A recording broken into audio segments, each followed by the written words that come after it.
Shalom and welcome to this edition of Revealing the Truth, where we cover the headlines, the heartlines, and biblical truth. I'm your host, the Reverend Rabbi Eric Walker, and today we're going to talk a little bit about, not about my book, The 7 Laws of Abundant Living, but you can go to our website, ignitinganation.com, and read about the Tree of Life, both in the Garden of Eden and right there alongside the River of Life. Scroll to the bottom of the page, put in your email address, and you'll get the first chapter for free.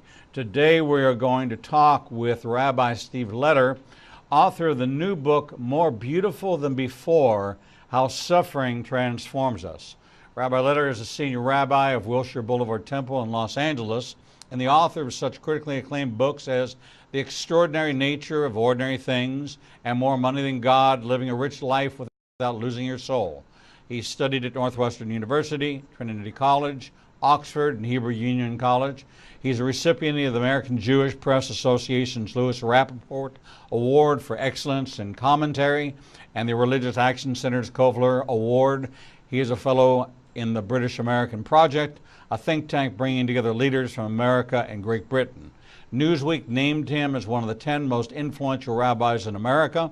He lives with his family in Los Angeles, California. Rabbi Letter, welcome to Revealing the Truth. Thank you so much. Very honored to be here with you. You know, as two Jewish boys that grew up learning about our life, our family's life. My father was from Hungary, my grandparents from Galicia. This assimilation, my grandparents moved into the Solomon Schechter kind of thinking and the conservative movement, but I was raised at Road of Shalom under rabbis that you know, Rabbi Solomon Freehoff, Walter Jacob, men of great stature, great study, who always reminded us that in every situation we face, we always take a little bit out of the cup to remember the suffering that our people have gone through throughout our history. Even our birth as a nation went through a great deal of suffering. Now, you had this same kind of training as a young Jewish boy. You grew up in what part of the country? I grew up in Minnesota, in the Midwest. In Minnesota, okay? Yeah. Jewish community in Minnesota. Correct. When did you feel the calling to go into the rabbinate? Well, you know, I would say that there were 2 or 3 pivotal moments. I knew very early, very early. First of all, I grew up, although I grew up in Minnesota, where you wouldn't think there were a lot of Jews, and there weren't. Most of them lived in one single neighborhood in this suburb of Minneapolis called St. Louis Park, which was affectionately referred to by us as St. Jewish Park. Right. And, you know, there was a Jewish enclave of about, I'd say about 10,000, people all clustered together. And I walked to school, for example, in the morning with 100 Jewish kids from my street. So I was raised, in a sense, in a microcosm that was the Jewish world itself. Then I was the kid who loved being up there for his Bar Mitzvah. Loved it. Just loved every minute of it. And I felt very comfortable up there, and I felt at home on the pulpit. And then when I was 14, I got into a little bit of trouble. I was playing drums in a rock and roll band. I was the 4th of 5 kids, so my parents were kind of done parenting by the time I showed up. And I got into a little bit of trouble. I got arrested for shoplifting some Bob Dylan albums at Target. At least I had good taste. Yes. And my parents went to see the rabbi because they were so distraught. And the rabbi said, he's a good kid. He's just bored. You have to change his peer group. You should send him to this Jewish camp in Wisconsin. And that summer, my parents sent me to a Jewish camp in Oconomowoc, Wisconsin. From the moment I stepped off the bus to the moment I left in tears to go home, I was in love with every moment of it. I loved it all. First of all, it's the first time that I'd ever seen such a joyful Jewish experience. Yes. The music, the activities, the counselors, the way we slept in these big army tents like a kibbutz and grew our own food in the garden. It was the 70s. We wrote our own prayers and our own prayer services. And I saw for the first time in my life rabbis who were also, now this is a 15-year-old thinking, of course, normal people. I saw rabbis in T-shirts and shorts who could throw a baseball. This was a revelation to me, because my rabbis back home, like yours in Pittsburgh, were very, stern, intellectual, Germanic men in suits and ties, and they were relatively unapproachable. And here, this is where I woke up and saw, my goodness, you can be a regular person, a normal person, and take Judaism into your life in this way and live it in this way. And so I would say, honestly, from that experience at 15 years old, I never really looked back. I knew that this was for me, and I set myself on that path and have been on it ever since. So you refer to your bar mitzvah now. I was born in 52.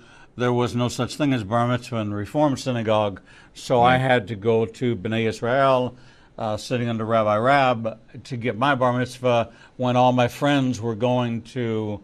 They weren't having bar mitzvahs, or they were either Orthodox or conservative. But my father, coming from a Hungarian background, changed the name, said, nope, we've had enough persecution. We're not going to talk about the old country. There's two kinds of Jewish families that came out of the Holocaust. Those who never talk about the Holocaust, and those who only talk about the Holocaust. And I was one of those families that there was never a discussion, and my father acquiesced to allow me. And so I came to him at 13. I remember this vividly, because we would take Hebrew Union students into our home, which was the tradition. You went there. During the high holidays, you would be distributed out among various communities and stay in people's homes. Part of advancing, it was part of the curriculum. But it was almost evangelical in its own way, that it introduced a young, like myself. I was very impressionable. I wanted to be just like them. They became my role models, and are you going to come back next year and build a relationship? And I went to my father and I said I wanted to be a rabbi, and he said, what kind of job is that for a Jewish boy? Mine said pretty much the same. My father, when I told him it was my junior year of college, I went to Northwestern University and studied writing, but I only studied writing because I knew it would help me in the rabbinate. So I had no intention of being a full-time writer. And I remember my junior year, my father sat me down to talk about my future life plans. And he said, Stephen, the way I see it, you have a couple of options when you finish college. One, you could go to law school and then take over Leader Brothers, which was the junkyard that my father owned with my uncle. So A, you can go to college, finish college, go to law school, take over Leader Brothers. Or B, you could not go to law school and take over Leader Brothers. Those were my two choices. And then I told my dad, I really think I'm going to go to Hebrew Union College and become a rabbi. And his first reaction was very negative. And he said to me, rabbis are beggars. You're going to spend the rest of your life begging for money. And he really was opposed to it. It wasn't until many years later, when he saw me preach in my first pulpit, which has been my only pulpit, and I looked out there and saw this wide smile, and I knew that he understood. Rabbi, later you make such a good point. For those of us who have had strong experiences in certain parts of our familiar world, biblically there's only Jews and Gentiles. There's only two people of the Bible. Either you're Jewish or you're something else. Or you're something else. Right. But the many trips that I've made to Israel, could you turn your volume down just a little bit? We're getting some feedback. The many trips I've made to Israel, reminded me of the days when we had the posters on the up and down the streets of Pittsburgh, "Save Soviet Jewry." You remember that? Yes, of course. Remember Yes. You're right. So it takes us back to an earlier day. It was the 70s. That was the late '60s, early '70s, exactly. And you had a pushki. You had every child brought home a canister, tzedakah box, and you were putting quarters, nickels, dimes, trying to fill it up and save it and bring it into your shul or your temple, whatever it was that you went to then have this money sent. Now, I understood it because we brought one of my relatives from a displaced persons camp, who was from Austria, who lost all the members of her family. But people don't really relate to, they look at the Tanakh, they look at the Old Testament, and they say, okay, these are people that were disobedient, they were rebellious, they were stiff-necked, but you and I would look at it as suffering, and this goes to the very theme of your book. Suffering is what changes us. Suffering is what causes us, the calluses that we form on our hands if we do repetitive work, makes that hand stronger. Well, look, and the opposite is also true. This is my experience, but I think it's almost universally true that, look at the other side of that. What does success really teach us? Nothing. The only thing success teaches us is to keep doing the same thing over and over and over and over again. It's really only failure, disruption, pain that forces us, and I'm not using the word causes us, I'm saying forces us to change. So in that sense, pain, frankly, is the greatest and only teacher. And by the way, let's be careful here, at least from my perspective in my book, More Beautiful Than Before, How Suffering Transforms Us. I do not idealize pain. I mean, let's not idealize or glorify pain. Right. Pain is pain. It's terrible, and it hurts, and it's frightening, and it's isolating, and it can bring us to our knees. I'm not saying that the lessons we learn from pain are worth it, but neither are they worth less. That's the point, right? Let's not over idealize pain. But the fact of the matter is that all of us, each of us, in our own way, has to walk through some kind of hell in our lives. The point is that we don't have to come out of that hell empty-handed. Don't come out of hell empty-handed. So to really rephrase and summarize to make this clear, don't go out to suffer so you can become more beautiful. Life will hand you all of its own suffering that you don't have to go out and seek. If the message is more beautiful than before, how suffering transforms us, don't go out and seek out some suffering because you want to be more beautiful. God has a plan, and in that plan, He's going to take us. And I wish I remember which venerable rabbi taught me this lesson. Yeah. But he said, you take a piece of wood, and in its raw form, it's got bumps on it when you first carve the plank. He said, and then the sandpaper hits it, and the wood cries out in the pain of the high spot, and it immediately pulls away because it hurt. But the longer the contact, the closer you get, the less the high spots, until finally, after a while, even the friction begins to fade. And when we finally pull away, we see a piece of polished, beautiful ebony. And we see that the sandpaper that was once so harsh has become a polishing cloth. Yes. And And look, I wish there was another way. I wish something else could smooth those rough edges and reveal that inner beauty. But I haven't found it. And certainly in my life, it's been the most painful and challenging things that have ultimately created the blessings of my life. You know, there's a chapter in the book called The Root, Route, of all blessings. And I ask in that chapter for people to take a blessing inventory of their lives. What are your greatest blessings? And then to think back to where those blessings actually began. In what are they rooted? And this is the Rooted, right? So right. the root, Route, of all blessings are rooted, Rooted, almost always in some form of adversity, some form of pain that stimulated this growth that resulted in these blessings.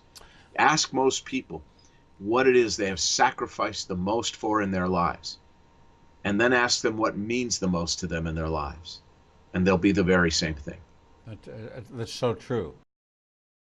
Now, your story is kind of interesting because you did very intentionally take your own personal suffering. You describe a most painful situation, and I could actually see you crawling out of the car in your Yeah. in your garage at home, being as stiff-necked as Oh, yeah. listen. We earned 14 million of us, maybe another hidden 14 million. We don't know. We're beginning to find in Africa many little pockets, in India many little pockets of Jewish communities that have been hidden away for years. We don't really know, but 14 million being the number, we're a very, very small population of people, and it's because we've been unbreakable. No matter what atrocity over 5,000 years has been passed our way, and what's come out of it, and it's interesting because on Friday I did a special on community. The Jewish community has maintained its identity because we were charged to be a people. The English word hallowed in Hebrew translates to set apart. We were called to be a people set apart. So how do you do that? You build a community.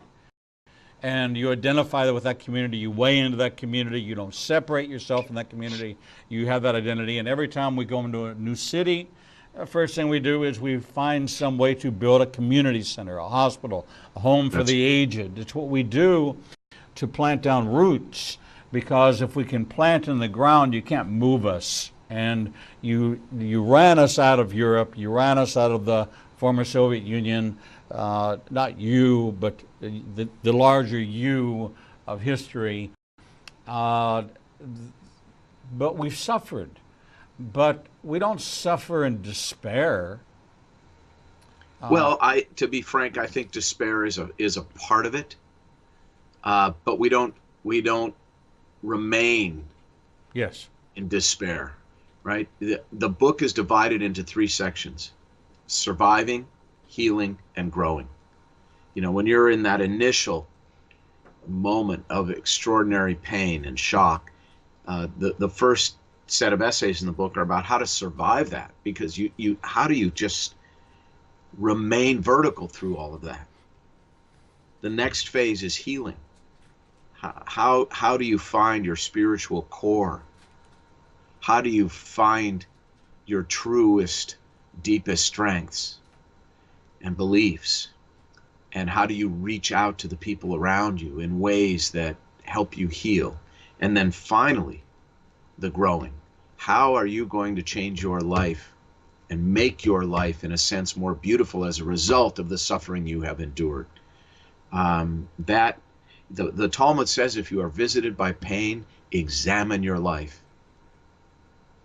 Change your life. Rabbi, one of your chapters is on prayer, and I want to use this as an opportunity. We have a worldwide audience in the millions that range from right now being watched in Saudi Arabia, watched in Israel, all the way through the nations. There's a perception that Judaism is either Chabad, Lubavitch, born out of Nikolaev, we're sad, we're heavy laden, and we're not a joyful people that enjoy a rich prayer life, and they don't understand that our liturgy is worship, it is prayer, it's designed to be that way.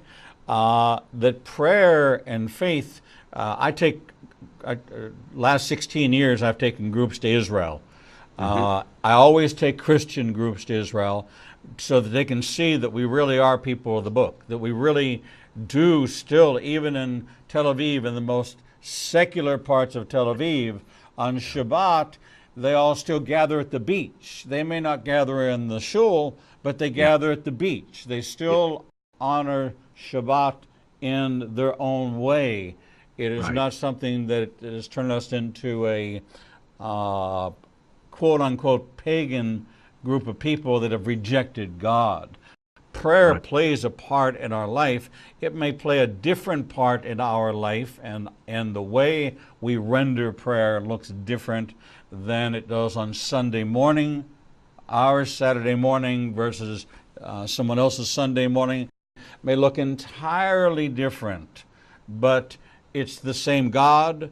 It is the same words. The psalmist, there's not a place that I've ever been that has not quoted King David in some way or another, in some reference point at some point in time. I agree. There's more that unites us than separates us as Jews, for sure.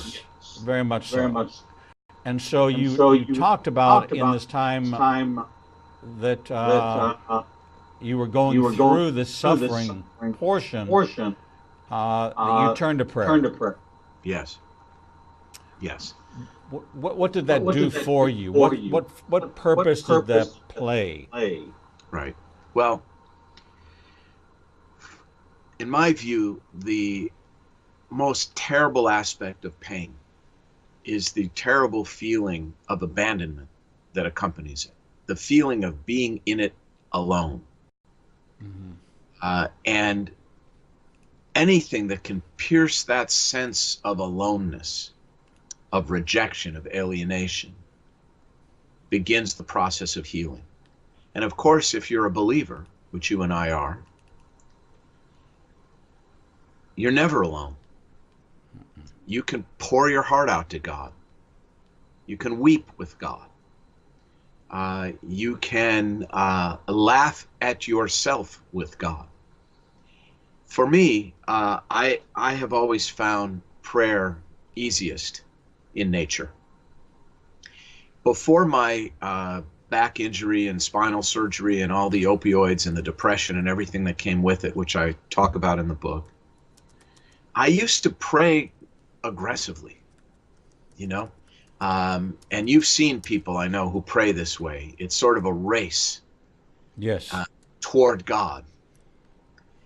And after my injury, I found myself praying in a far less aggressive way. I almost, to put it this way, I almost allowed the prayer to come to me rather than me chasing after the prayer. I sat in stillness and in quiet and allowed the prayer and the words of the prayer book to come to me in a new way, in a gentler way, frankly, in a more meaningful and beautiful way. But talking to God was the initial piercing of my isolation. Now, of course, since we're all created in that divine image, reaching out to my friends and family and allowing them in was also a part, in a way, of that prayer experience. That certain prayers can only be said in a gathering of 10 or more people. So to pray as a Jew definitionally requires community, requires that you reach out, requires that others reach out to you when they know you're immobile, when they know you can't get to the synagogue, you can't get to your neighbor down the street. So the very act of being part of a prayer community brought me together with others and others together with me at a time when, frankly, I could just as easily have pulled the blanket up over my head and remained in darkness. So prayer for me was this initial kind of light in that darkness. And I, to this day, pray differently than I did before, less aggressively, more openly. And there's a prayer that we call in Hebrew Asher Yatzar, this prayer that thanks God for the finely tuned bodies that we have, our arteries and veins. And in this prayer, it says that, if we were to have something wrong with our body that was severe enough, we would not be able to stand before the King of Kings for a single hour. It's a prayer of gratitude for our bodies. I say that prayer. I keep it in my closet upstairs. And I say it every morning when I get dressed. Because every morning since my spinal surgery and the recovery, I'm grateful that I can bend over and put on my own socks, which I was not able to do for months. And so I pray now with a far deeper sense of gratitude for what seems to be ordinary things. But of course, there is no such thing as a small blessing. Right. For our audience that's not familiar with the term Minion, or what Rabbi is referring to, a group of 10, we go back to the story of Abraham pleading on behalf of Sodom and Gomorrah. And as he's negotiating numerically, if there were but 50, if there were but 20, if there were but 10 righteous men, would you save this group? It established that this was a point at which God said it was almost like the minimum number that would validate the righteousness of a community. And that is carried forward for over 4,000 years to this day, that 10 men will gather. Now, I believe that allowing some women now to join in to become a minion. So there's a modernization. There's a new season. That's right. It's truly a dynamically changing season from what you and I grew up in. It is. But it also, this concept of the minion, of a minimum of 10, a community of 10 in order to pray, really speaks to how important it is to reach out when you have a spiritual need. Let me quote the Talmud again. In the Talmud, there's a chapter in my book that's called "The Prisoner Cannot Free Himself." I think that's such a profound notion. The prisoner cannot free himself. We need to reach out to others when we feel somehow locked in, somehow stuck, somehow imprisoned. Right. Rabbi, it does my heart good, because we have worked so hard to break down some very stereotypical things about Israel, about the Genesis 15 promise of the land versus the Moses delivering the message of the conditions of enjoyment of the land, being two very, very different things.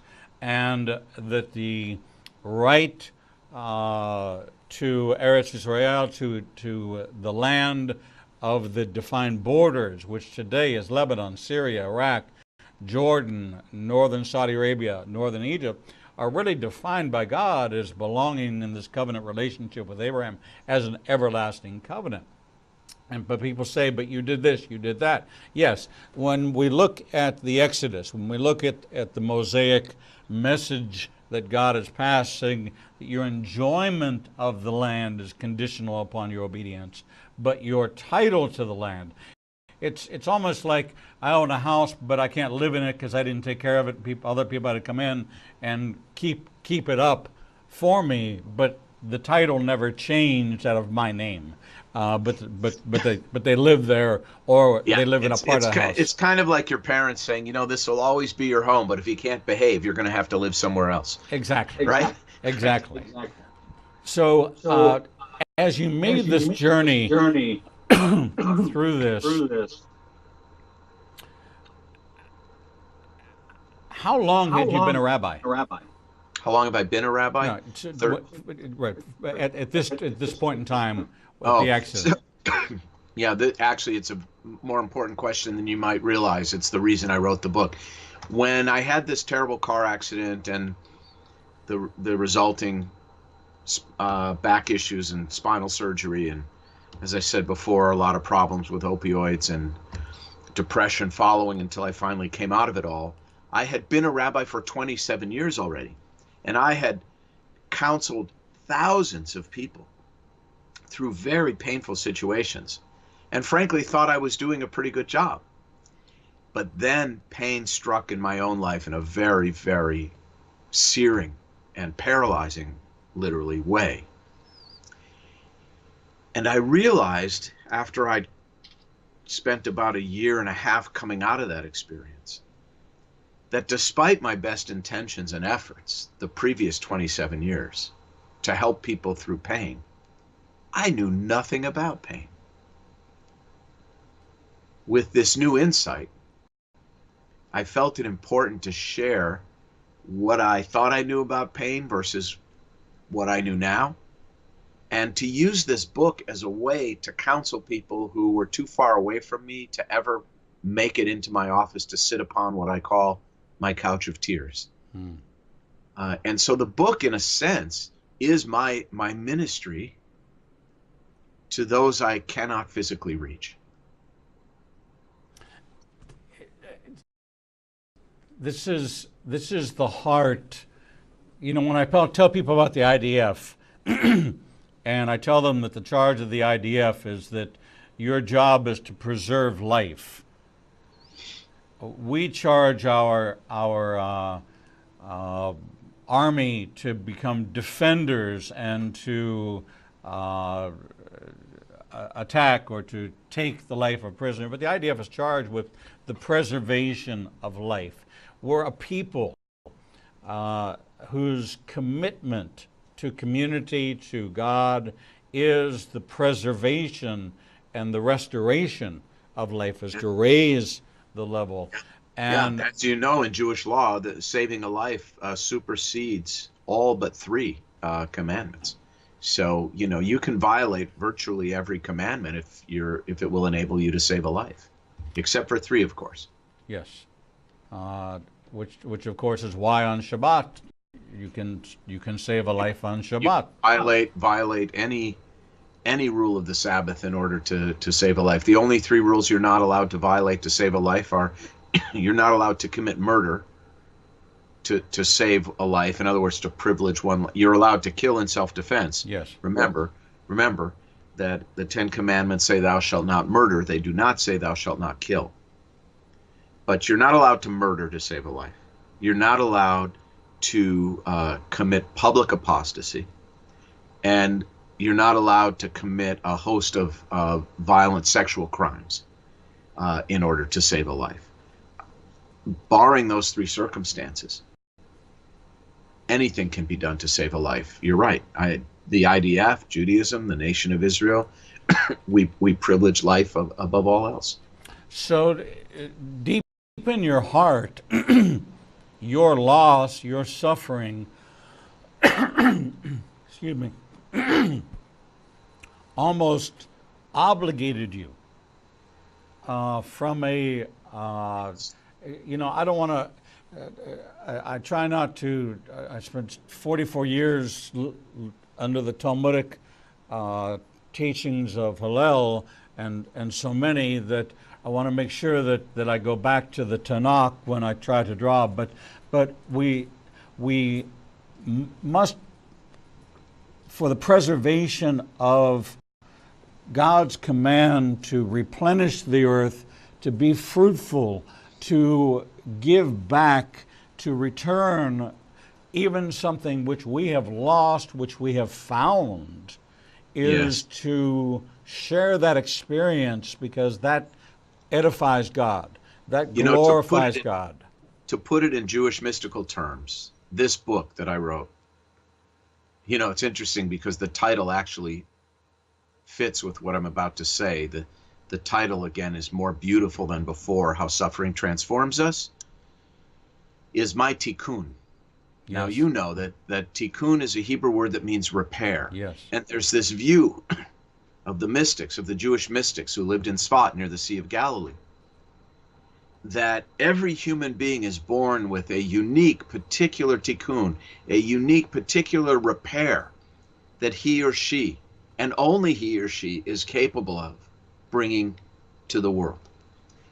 And I think you're right that my suffering, my ability as a writer, as a preacher, as a father, as a husband, as a son, as a man, all of it came together in this book to make this book my tikkun, the repair I can offer from my soul to those who suffer in the world.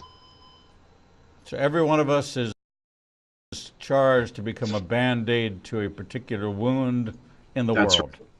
To find our tikkun, our particular repair. And I with all my heart believe that this is it for me. Which is a revelation of biblical proportion, to have the clarity that out of suffering would come new life. Listen, out of suffering comes the call. Yes, Right? that's so well said. And what is the right thing to say when one hears the call?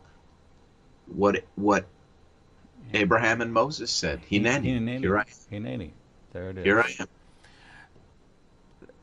I want to take for a moment and step out of you into your wife's role as caregiver. Mm-hmm. And when we look at surviving, we know it was not an independent action. You did not save yourself. It was the hands and it was the feet, but and you became intimate with the opioid challenges, with the opioid. Am I in pain or am I not in pain?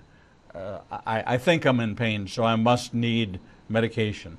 There's a whole dynamic to that, which gave you an intimate understanding in a world that doesn't understand that in the caregiving world. I'm not talking about you going out on Sepulveda and buying drugs. We're talking about you in pain management and your wife as a caregiver to the man that she loves. How did that change your view of your wife in your marriage? Well, there's another chapter in the book that is called An Intimate Invitation. Yes. Pain is an intimate invitation. It is an invitation to become intimate. And I don't mean that in a sexual way, of course. To become spiritually and emotionally and physically intimate with the people we love and the people who love us. You know, to love a person when he or she is whole is one thing. To love a person when he or she is broken, badly broken, is quite another. That is a far deeper and frankly more beautiful and powerful expression of love. And that's the kind of love that I received from my wife and from my children when I was so badly broken. And I will forever be grateful for for experiencing in my vulnerability the power of my wife's love. As you went through the surviving, through the healing, and now into the growing part, you're now on this side of the experience. Now you're looking over not in Lot's wife as a violation of the looking back, but Yes. in the blessed way of God asking us to examine, as we do each year in this period of examination of the days of awe, this time that God has always set aside for our people, a period of time of self-examination, self-reflection, and self-reconciliation, first with ourself in our vertical relationship, for if that does not exist, we cannot repair any of our horizontal relationship. I agree. So you've now come on this side of it, and your relationship with God has increased because you've needed and you've cherished the fellowship that in the pain and in the alone moments that you were reminded that he was right there with you. Now you come to this point of growing and you start out with a chapter examining your life. Yes. Yes. Well, as I said earlier, one of the most powerful phrases in the Talmud is when the rabbis say, if you are visited by pain, examine your life. Now, that doesn't necessarily mean you've done something to deserve the pain. We all know that innocent people suffer. What it does say is, whether you deserve it or not, it is an opportunity to change your life. I've used this opportunity to change my life, to deepen, for example, the level of conversations I have now with the members of my congregation and with people all over the world, to try to knit together a community of sufferers. The veterans community has discovered this book. The recovery community has discovered this book. The grief community has discovered this book. The love and loss community has discovered this book. The way in which this mission has changed my life is it really has deepened the conversations that I now have, even casual conversations. Secondly, it has helped me edit my life, in a sense. It has helped me get rid of the things that were not deep and are not important. It's helped me focus more on the pastoral side of my rabbinate and less on the running of the business of a mega synagogue, less on the fundraising, less on the memos and the meetings and the marketing and all of that nonsense. To remain focused on the real mission of caring for people's spirits. And finally, it's helped me treat myself with greater kindness and sensitivity. I have much greater respect for my body, much greater respect for the necessary limits that a 57-year-old workaholic who grew up with a terribly demanding father has to have in place in order to lead a spiritually balanced life. So the end result of this experience has really been a more beautiful life for me, and by beautiful, of course, we don't mean anything in the physical sense, because frankly, the scar on my back is not very beautiful. But beautiful in the sense that it has helped me get rid of and remove the things that were distractions in my life, and it has helped me treat myself with greater dignity and respect. And that's a very powerful blessing.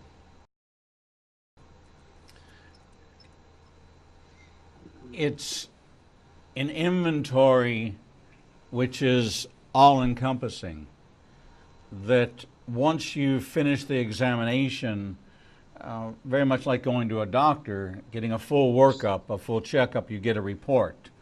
And as you share that report, your ears get more tuned in. I'm sure that your counseling practice has become more dynamically empathetic, more dynamically sympathetic, more dynamically compassionate, because you've experienced, yes, and what you did not experience, you examined.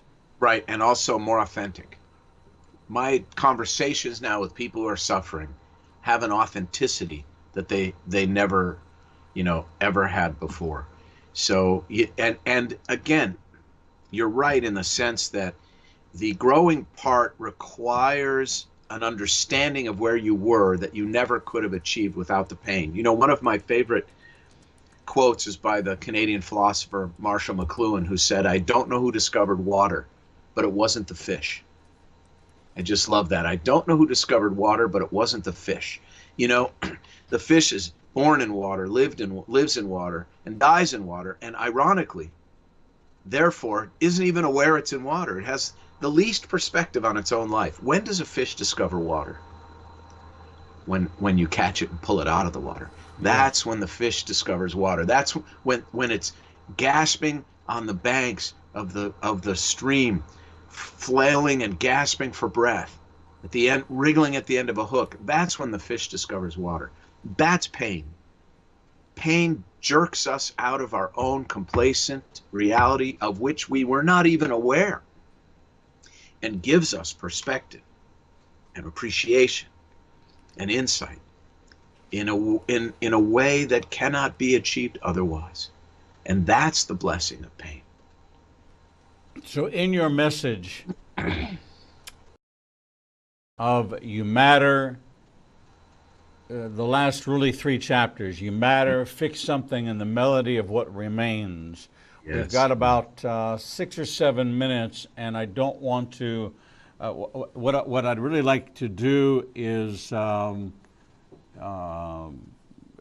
you take those moments and deliver a message to our audience of what it was that was birthed from this. Why are you personally, and now have the ability to make the world more beautiful than before, this transformation that comes from suffering? I appreciate that opportunity. I want to begin with a quote in the book from Dostoevsky. Dostoevsky said that his greatest fear was that his life would not be worthy of his suffering. That his life would not be worthy of his suffering. In other words, we all suffer. We all experience pain and isolation and rejection and abandonment. We all hurt. There are many forms of the hell we walk through. The hell of cancer, the hell of divorce, the hell of a kid in trouble, the hell of betraying, by the way. Something else the book talks about, which very few books address. What do we do when we are the cause of suffering? What do we do when we've hurt another badly and deeply? What do you do when you are the betrayer, not the betrayed? It's its own world of pain and suffering. So we all walk through some form of hell. We don't get to choose that. To be human is to suffer. The only thing we get to choose is whether or not we ennoble that suffering with the way in which we live the rest of our lives. Will our suffering make us more compassionate, more sensitive, more present? Will we take our own lives and gifts more seriously, or will we continue to squander them on nonsense? Will the people we love now know in a deeper and more frequent and more powerful way how much we love them? Will we say it? Will we embrace and hold each other in a way that matters far more than it mattered before we had some perspective on the value of life and its many blessings because of our suffering? Make your life worthy of your suffering. Ennoble yourself. I can't think of anything more godlike, more Christ-like, more important than to be worthy of the suffering we endure.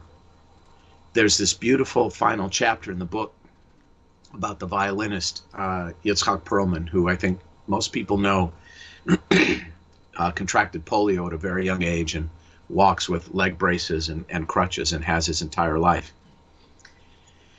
And this is a true story. He walked onto the stage one evening to play a concerto, and just before he was to begin, a string broke on his violin. And he proceeded to play the entire concerto by reworking the fingerings in his mind. He played the entire concerto from beginning to end without missing a beat.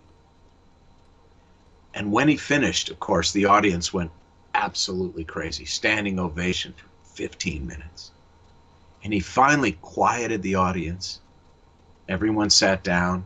He looked out at them and he said, "It's my job to make music with what remains." We can all, in spite of, and frankly, because of our suffering, make beautiful music with what remains, and create for our lives that are kinder, gentler, and more beautiful than before. That's being worthy of our suffering. That is ennobling our lives because of our suffering. Lead a life that is kinder, gentler, and more beautiful than before. Be a blessing. Rabbi, you've touched my heart. You've touched our audience heart. The words "Kol Emet," the voice of truth, total and absolute, without exception. Kol being the all-encompassing all of alls. God has a way of making us strong at the broken places. He does that not for our own benefit and our own blessing, which it does become because you are now able to live on this side of it, but it's when you share it. And it's no different than the Shamash candle on the Hanukkah that says that when I take that light and I share that light, I don't diminish my own light by doing so. I brighten the world without having to diminish my own.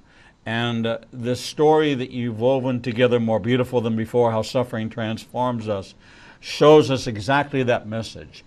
That through your suffering and through your pain, you could then share the light that you received and share it with others so that they too can have a way to make it through to the other side of the suffering. And that's really the message of deliverance. It is the message of healing. It's a message of reconciliation with pain. It is learning to honor this temple which God has given us, that He's implanted our souls, our spirits, our hearts, and the mind that He's given us, the sekel and the chachma. I'm not even going to explain that, but you know what I'm speaking of, the thing that Solomon asked for and Solomon received. Rabbi Steve Leder, Senior Rabbi at Wilshire, it's Wilshire Boulevard Temple, and in Los Angeles, California. If you visit LA, do yourself a favor. Go listen to this man speak, but if you can't, or regardless if you can, you can't, please get his book, More Beautiful Than Before, How Suffering Transforms Us. Rabbi Steve Leder, you are always welcome here. Thank you. With us, you are mishpacha, and thank you for your friendship, and thank you for being here on our program, Revealing the Truth. Thank you. It was an honor to be with you today. Thank you. Truly. We're going to take a short break, and when we come back, we'll bring you the next edition of Revealing the Truth.